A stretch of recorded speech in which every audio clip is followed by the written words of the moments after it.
Good morning, Tri-City. Prom at home, working remotely, and the government's involvement in this pandemic.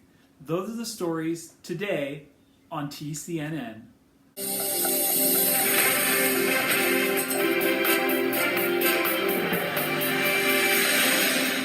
Well, for some students, the idea of prom being canceled was just too much to bear. Katie is here with a story on what two Tri-City students did as an alternative. ASB has worked hard all year planning prom. Unfortunately, because of COVID-19, it was canceled. Two of our ASB members, Chris Doyle and Emma Galloway, put together their own prom instead.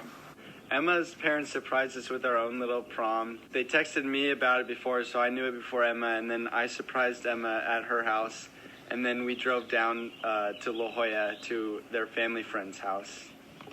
We had dinner served to us by our cousins, and we had a menu where it was a secret menu, so we didn't know what we were ordering. We kind of had to decode each thing. So at first we ordered like salad, and we didn't order utensils, so we had to eat it with our hands.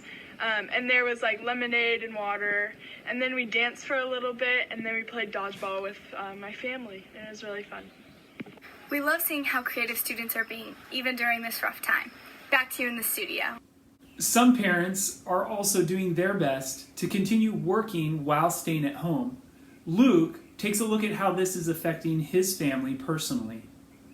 For the past month and a half, all the news has talked about is the coronavirus, its effects and its deadliness. But what are medical companies doing to prevent it? How are they working if they can't meet physically at a building to solve this problem? The general response of medical equipment companies and life science companies to respond to the COVID-19 crisis has been really to do whatever it takes to produce as much of the product that they make. The COVID-19 crisis is changing the way we work for sure. We would use WebEx, which is like Zoom, for video calls fairly often, but now it's exclusive. All of our meetings are on WebEx. And I spend all day in meetings, on video meetings. So in one way it's good and productive, and another it's not as productive in the sense that you don't get to build as much relationship with people. With companies like Thermo Fisher working overtime, hopefully this coronavirus pandemic will be over soon. If you've spent any time on social media recently, you know that there are differing opinions on the stay-at-home orders, with some people questioning the role of the government's response to the pandemic.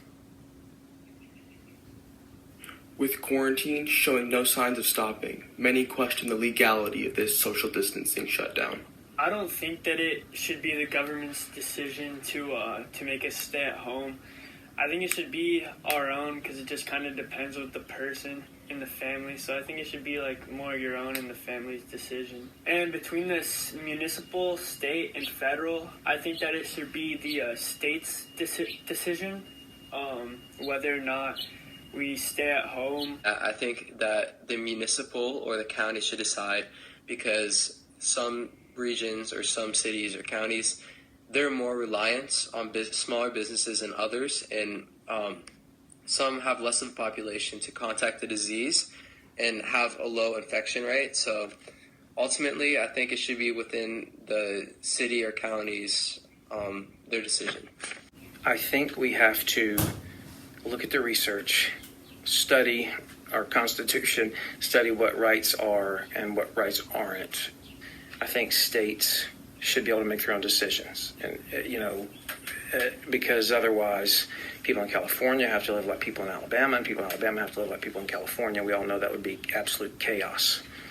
Coming from someone who's lived in both places, I promise you, it would not, how we do things here would not go well there, and how they do things there would not go well here, for anyone, Christian or not. So I would look at deciding what, at the end of the day, is best for all people. I think at the end of the day, a government's job is to keep us safe. They work for us. It's not the other way around. Good hearing from you, Eagles. Back to you in the studio, Bradley. Thanks, Noah. Looking sharp, by the way. Well, whether you agree or not, we all need to be reminded of Jesus' words that his kingdom is not of this world. Whatever we do, may it be done with love for others and obedience to our true King. For those of you who are stuck at home and are looking for a fun way to stay connected, ASB is hosting a Quiplash tournament next week. Students can sign up using the email link that was sent out, and everyone else can participate by following the ASB Instagram account. Well, that's all we have for you today. Until next time, I'm Paul Prelli, and this is TCNN.